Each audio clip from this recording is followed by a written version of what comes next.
할례를 받으십니다. 8일 만에 할례를 받으시고 약 40일이 지났을 때 예수님이 성전에 와서 드려지게 돼요. 그러니까 아이들의 봉헌식은 유대 민족의 풍습에 의하면 한 40일 정도 지났을 때, 그러니까 우리 같은 경우는 좀 아이들이 큰 다음에 아이들 봉헌을 하잖아요. 근데 이때는 좀 일찍 했나 봅니다. 예수님은 40일이 됐을 때 봉헌을 하게 됩니다. 시대소망은 이 장면을 어떻게 설명하냐면, 솔직히 이 예수님이 봉헌받는 이 장면은 예수님은 봉헌할 필요가 없는 분이시거든요. 예수님은 이런 관습을 따를 필요가 전혀 없는 분이지만, 예수님의 어머니와 아버지는, 그리고 예수님은 매 순간순간마다 하나님께서 이스라엘 백성들에게 말씀해 주신 계명을 그대로 다 순종하셨다라고 말씀하세요. 왜 계명을 순종하셨냐면 그 계명을 통해서 하나님의 마음이, 하나님의 사랑이 드러난 것이고, 예수님은 그 사랑이 왜곡되기를 원치 않으셨기 때문에 모든 계명에 순종하셨다라고 말씀하십니다. 예수님은 계명 하나하나에 대해서 굉장히 신중하게 생각하고 행동을 하셨어요.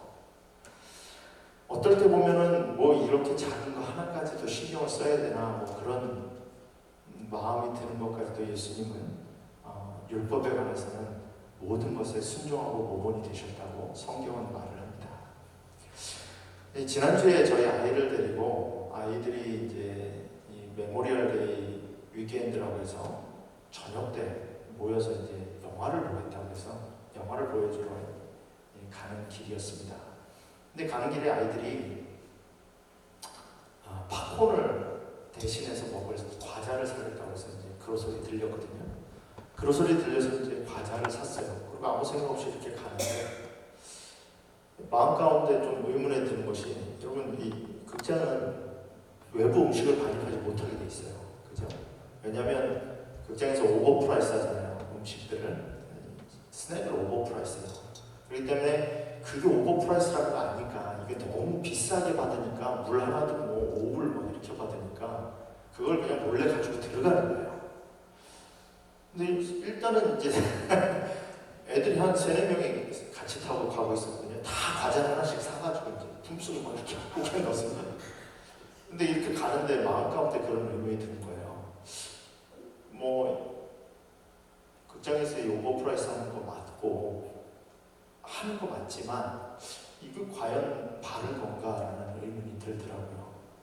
그렇게 가지고 들어가면 과연 아이들한테 어떤 원칙을 그들의 삶에서 가르쳐 주는 건가?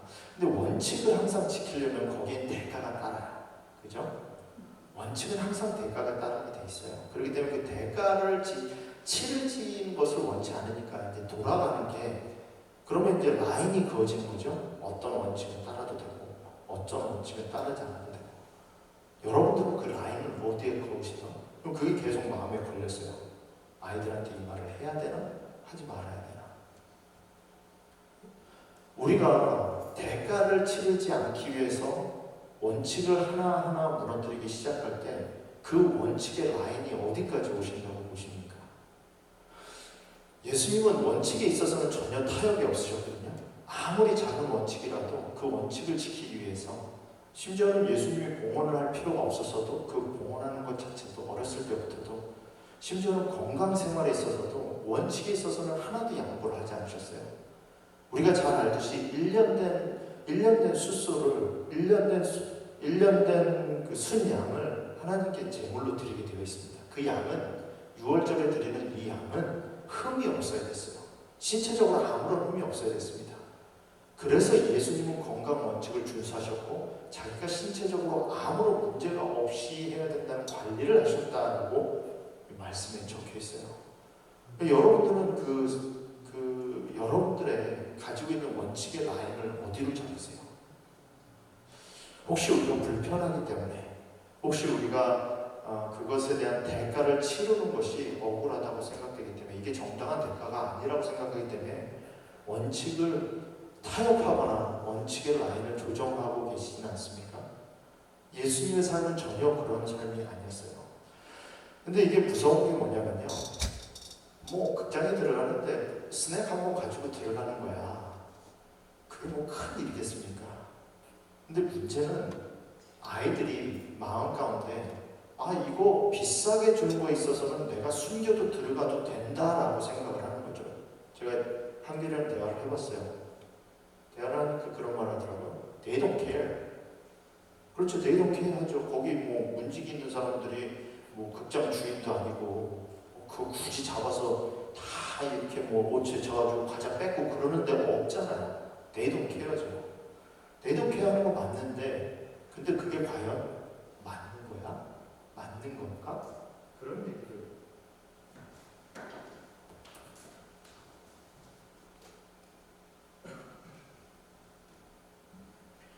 그런 얘기를 이제 좀 나눴어요. 그러면서 오늘 말씀을 준비하면서 그런 생각을 했습니다. 우리가 일상에서 하나님께서 주신 원칙에 따라 그어지는 라인이 결국은 결정적일 때에 우리의 마음을 좌우하는 라인이 될 것이다 라고 생각합니다. 우리 아이들에게도 마찬가지라고 생각해요. 그렇게 하려면 5불짜리 8불짜리 스낵을 거기서 사야 되거든요. 대가를 치르면서도 원칙을 준수하는 마음을 갖지 않는다면 정말 내가 대가를 치러서 하나님의 말씀에 따라 원칙대로 살아야 될 때 그 아이가 과연 원칙대로 살 수 있을까? 과연 우리는 우리의 자녀들을 그렇게 가르치는가? 아빠의 모습이, 저의 모습이 사람들이 보지 않는 곳에서 또는 아무도 모르는 곳에서 작은 원칙은 무시돼도 된다라는 삶을 보여줬기 때문에 얘가 이런 생각을 하고 있는 건 아닐까 그런 생각을 해봤습니다. 근데 예수님은 그렇지 않으셨다는 거죠. 여러분, 사단이 들어오는 틈새는 큰 틈새로 들어오지 않아요. 사단이 들어오는 틈새는 작은 틈새입니다. 내 삶에 있어서 아무도 보지 않는 곳, 내 삶에 있어서 누구도 신경 쓰지 않는 곳, 나와 하나님밖에 모르는 그 틈새. 그러나 그걸 지키기 위해서는 내가 억울하다 할 정도의 대가를 치러야 되는 그 틈새. 사단은 그걸 공격해요. 그리고 그게 크랙이 가기 시작하면, 거기에 틈새가 나기 시작하면 사단이 그 틈새로 더 큰 시험을 가지고 들어오죠. 중요한 거는 그러한 일이 내 삶에서 일어날 때마다, 작은 사건이 있을 때마다 그 사건들을 어떻게 하는 거예요? 하나님의 뜻대로 처리하는 겁니다.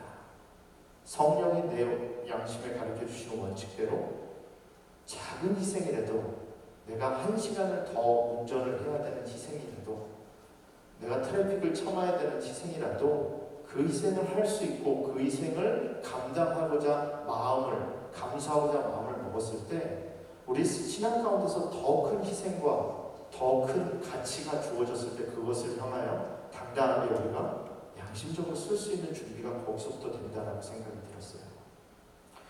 예수님의 삶의 모습은 어렸을 때부터, 시대소망은 그렇게 가르쳐요. 예수님은 어렸을 때부터 자신이 아브라함과 이삭과 야곱에게 그리고 모세에게 주셨던 계명을 하나하나 다 지키셨다고 말합니다. 그게 할례를 받는 거건 40일 만에 봉헌되는 것이건 뭐든지 다 지키셨다라고 말해요. 여러분, 이 봉헌되는 것에 대해서는 성경에 봉헌이 어디서 기인했는지에 대한 언제부터 시작됐는지에 대한 성경의 기록은 없습니다. 근데 그 기록이 제일 먼저 된 거는 출애굽기 할 당시에, 출애굽할 때 10번째 제안에서 기인하거든요. 근데 시대소망에 보면은 그 기원에 대해서, 그 봉헌식의 기원에 대해서 이렇게 말해요. 초태생을 주기에 바치는 일은 아주 옛날에 시작되었다. 이 옛날이 어디까지 올라가는지 모르겠습니다. 아담이 가인을 낳았을 때 그 가인을 하나님께 봉헌했는지는 모르겠어요. 근데 봉헌했을 것 같아요. 왜 그렇죠? 왜냐하면 그 죄를 졌을 때 창세기 3장 15절에 보면 하나님이 예언하시잖아요. 그리고 그 예언하신 것에 따라서 아담은 자기에게 낳은 첫 번째 아들이 그 메시아라고 생각했다고 했어요. 메시아라는 것을, 메시아의 길을 바랬다고 했거든요. 그 메시아가 자기 자녀 가운데 태어났으니까 봉헌하지 않았겠습니까? 그러면 어렸을 때부터 제1번 조상 때부터, 아담 때부터 봉헌되어졌다라고 됐을 때 그 의미가 이렇다는 겁니다. 하나님께서는 죄인을 위하여 하늘의 장자를 주기로 약속하셨다. 이 선물은 각 가정에서 장자를 봉헌하는 것으로 인정되어야 했으며 사람들 가운데 거하실 그리스도를 표상하는 자로서 그는 제사장직에 바쳐져야 했다. 무슨 말씀인지 알겠습니까? 하나님을 믿는 백성들이, 이스라엘 백성들이 장자를 봉헌할 때 그 봉헌한 이유는 내가 봉헌할 때마다 하나님 아버지께서 자신의 장자인 예수 그리스도를 주셨다는 것을 인정하는 봉헌이라고 했어요. 그러니까 여러분, 우리 아이들을 다 봉헌식 했잖아요.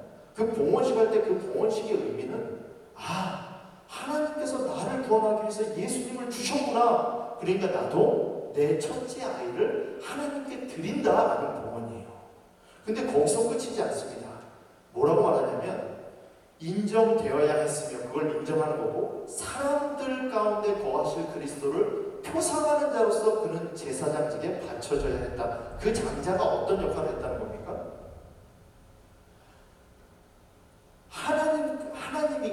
하나님이 이 땅에 오셔서 우리 가운데 거하시잖아요. 그 거하실 그리스도를 표상한다는 거예요. 그러니까 매 가정마다 장자를 하나님께 바친 매 가정마다 그 장자는 그리스도를 대표해서 그리스도께서 그 가정에 함께 계시는 표징이 된다는 거예요. 여러분, 되게 놀라운 기별 아닙니까?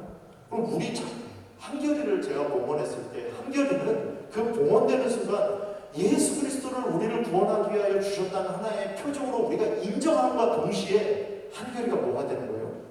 우리를 구원하실 예수 그리스도가 우리와 함께 거하시는 표적이 되는 거예요.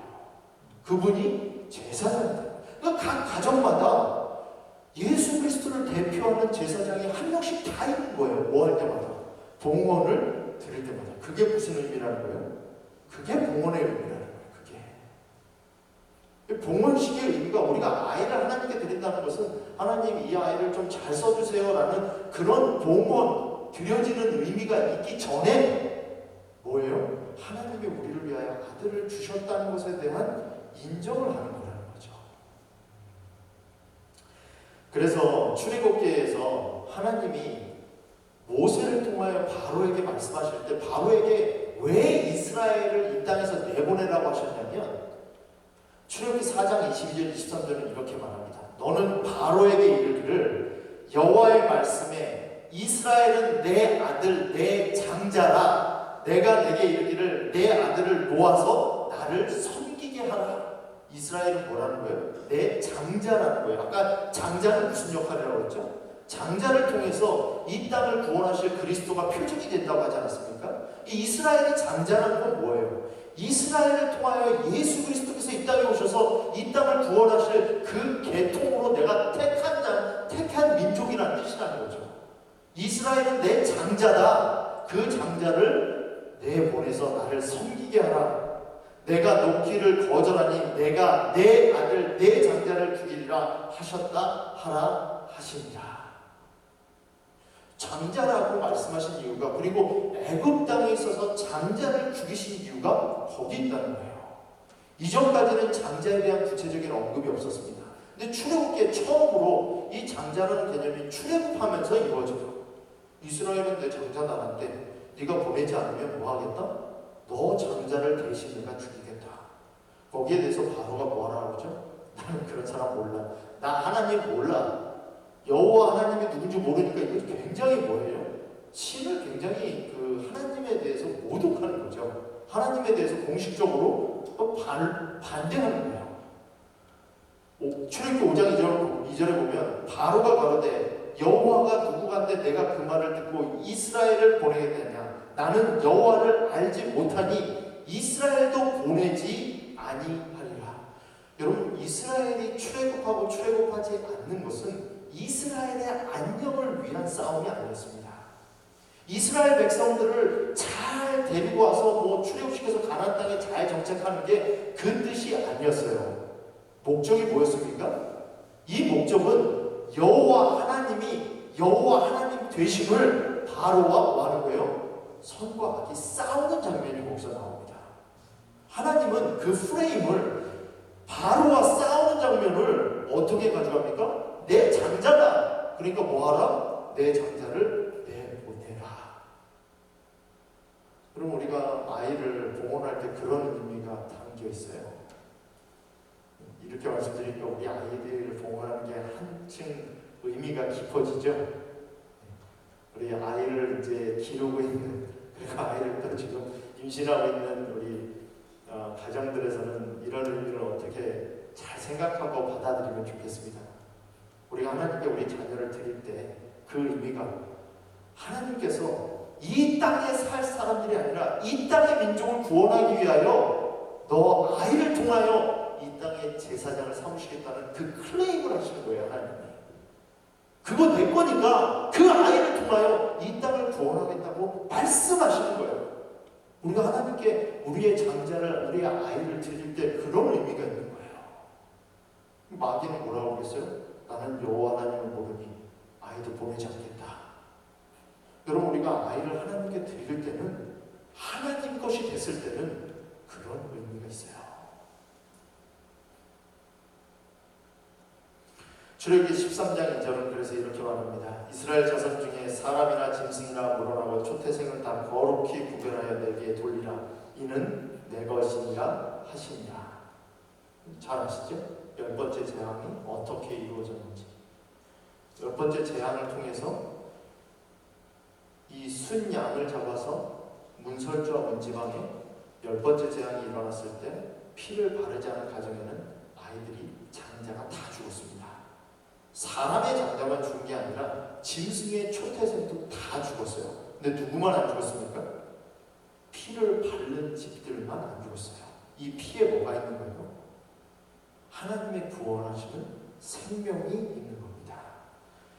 그래서 시대별 서원 51페이지는 이렇게 말합니다. 문설주에 뿌려진 피가 이스라엘을 백성의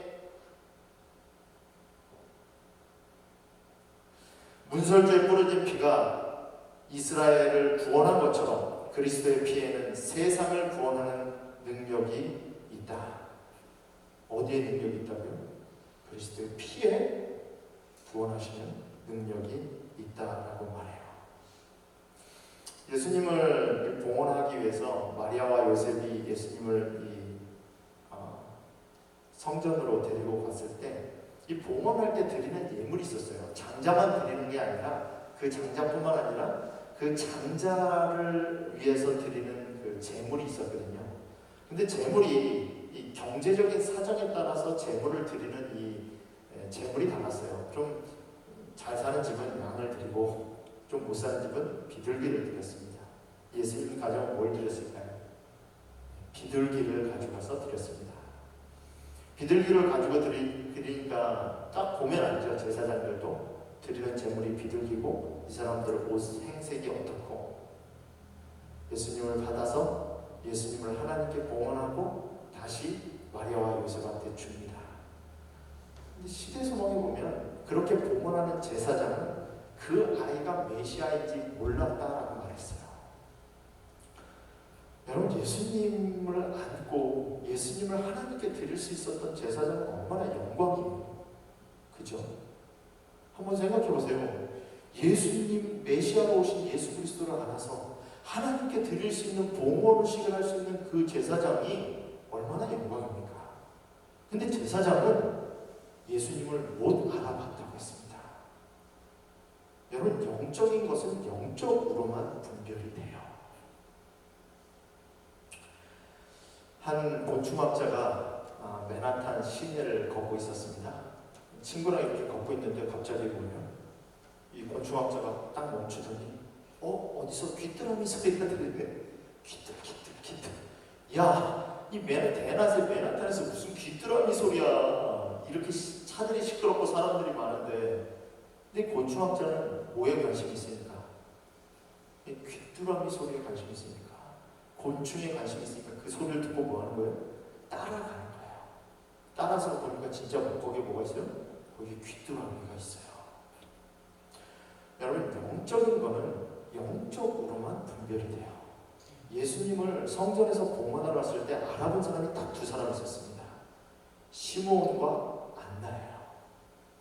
시므온과 안나의 공통점은 뭐냐면 하나님께 공통적으로 기도를 드렸어요. 굉장히 나이 든 사람이었거든요. 안나는 80세가 넘은 선지자였습니다. 남편과 한 10년도 같이 못 살다가 남편이 먼저 죽고 과부로서 항상 기도와 금식으로 성전을 섬기던 사람이었어요.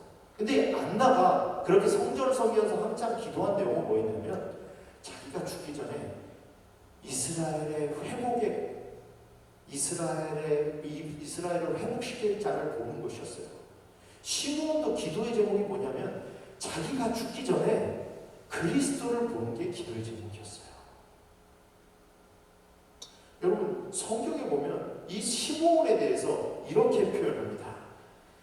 누가복음 2장 52절에 보면 2장 25절에 보면 예루살렘에 시므온이라는 사람이 있으니 이 사람은 의롭고 경건하여 이스라엘의 위로를 기다리는 자라.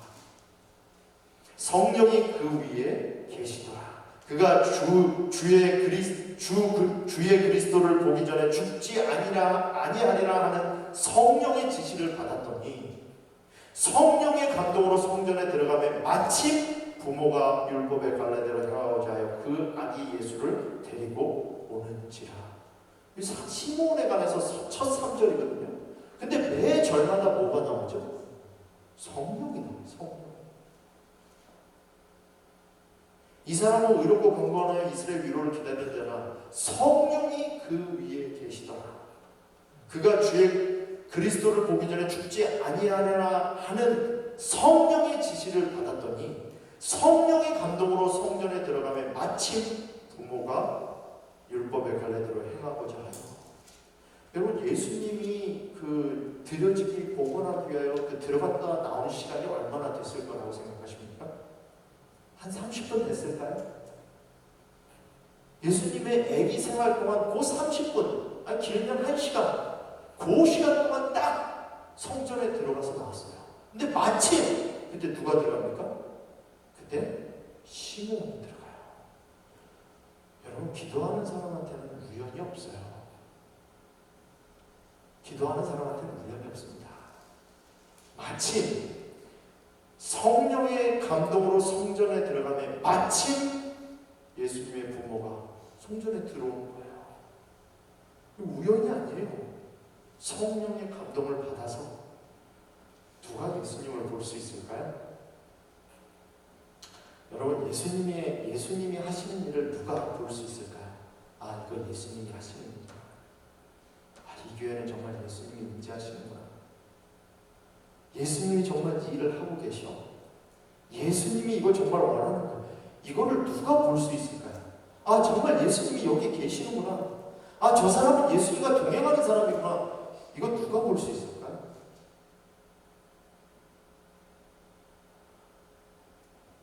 여러분 예수님을 안고 하나님께 봉헌 드린 사람도 뭐 했어요? 예수님을 알아보지 못했어요. 성전에 봉사하는 사람도 예수님 아기 예수를 손에 안은 그 사람도 예수님을 알아보지 못했어요.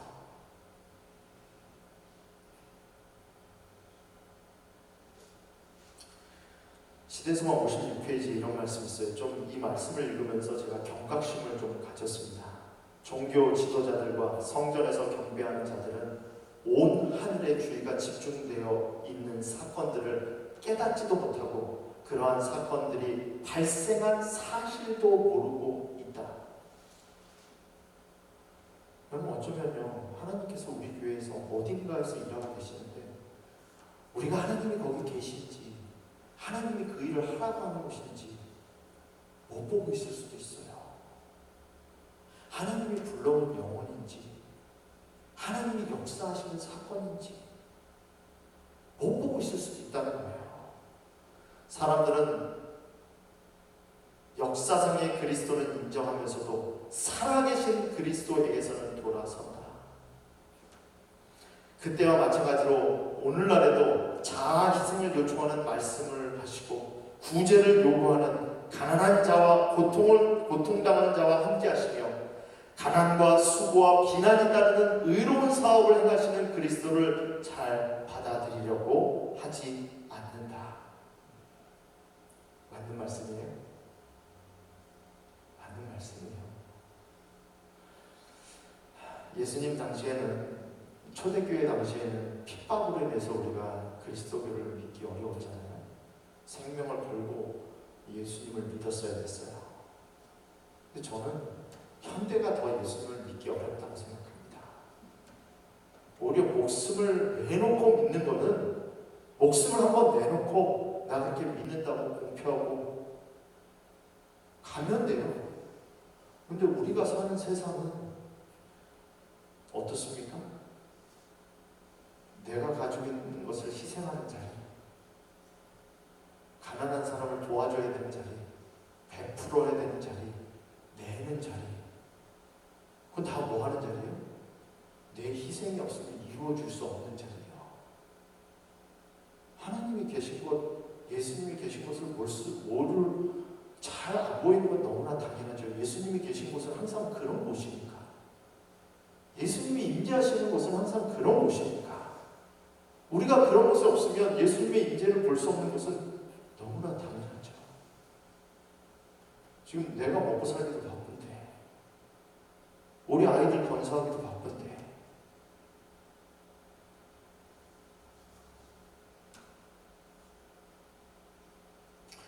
여러분, 영적인 것은 영적으로만 분별이 됩니다.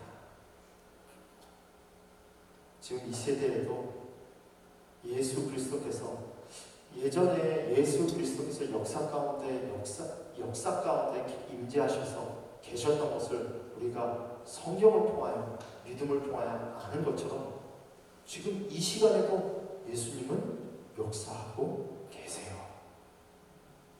일하고 계세요. 영적인 것은 영적인 눈으로만 분간할 수 있습니다. 안나에게도 똑같은 일이 벌어집니다. 누가복음 2장 36절로 38절에 보면, 또 아셀 지파의 바누엘의 딸 안나라는 선지자가 있어 나이가 매우 많았더라.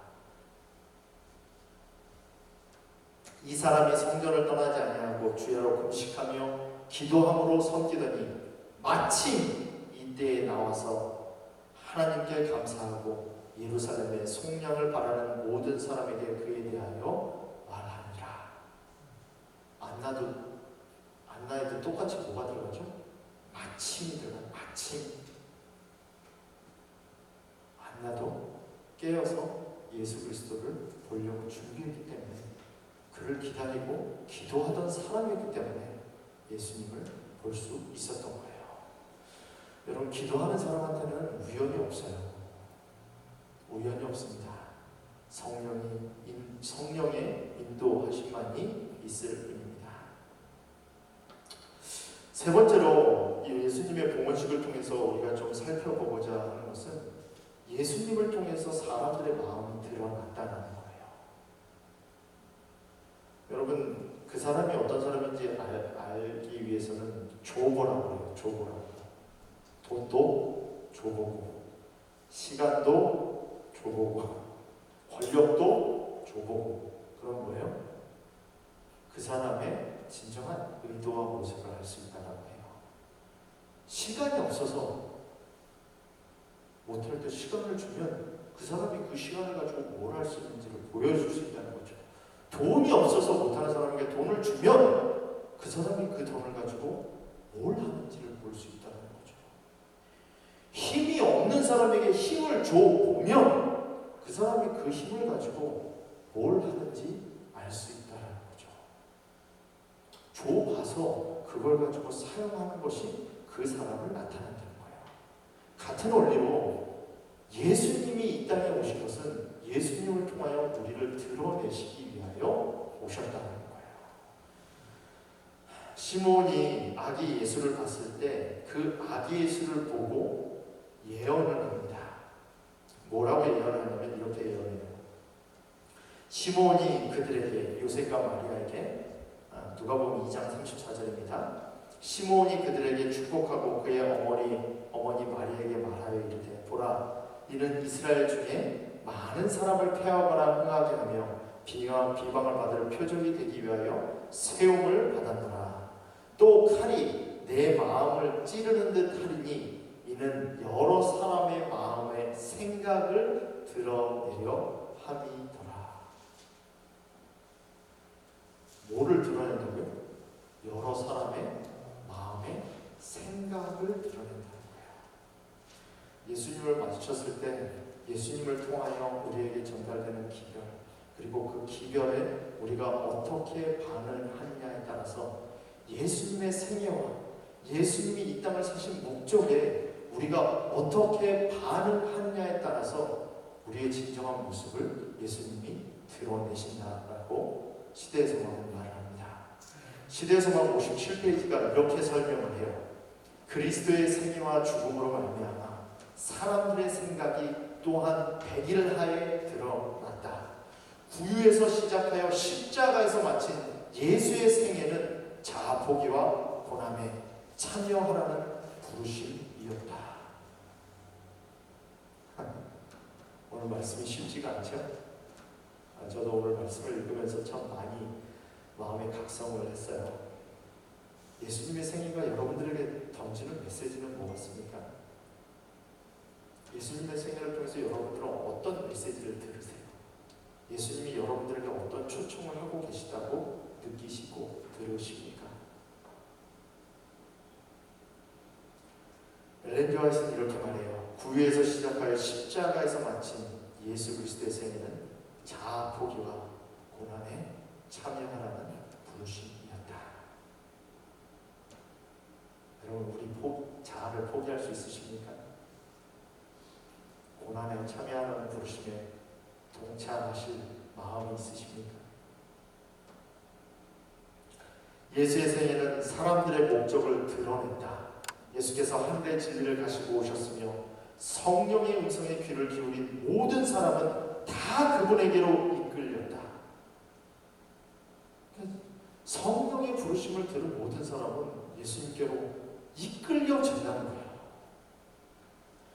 그러니까 누가 강요해서 뭘 하는 게 아니라 예수님께 이끌려지는 사람은 이끌려지는 게 자연스러운 거예요. 괜히 뭐 한 거예요? 예수님이 좋고 예수님이 사랑스럽고 예수님을 더 알기 원하고 예수님을 더 닮기 원하고 성령의 부르심에 반응한 사람들은 예수님께 끌린다고 말을 하고 있어요. 예수께서 하늘의 진리를 가지고 오셨으며 성령의 음성에 귀를 기울인 모든 사람들은 다 그분에게 이끌렸다. 자아를 경배하는 자는 사탄의 왕국에 속했다. 모든 사람은 그리스도에 대한 그들의 태도로 저희가 어느 편에 서 있는지를 보일 것이었다. 여러분이 보이시는 그 태도가, 여러분이 보이시는 그리스도를 향하여 보이시는 자세가 내가 지금 어느 편에 서 있는지를 보여줍니다. 이와 같이 각 사람은 자신에 대한 판결을 자신이 내린다.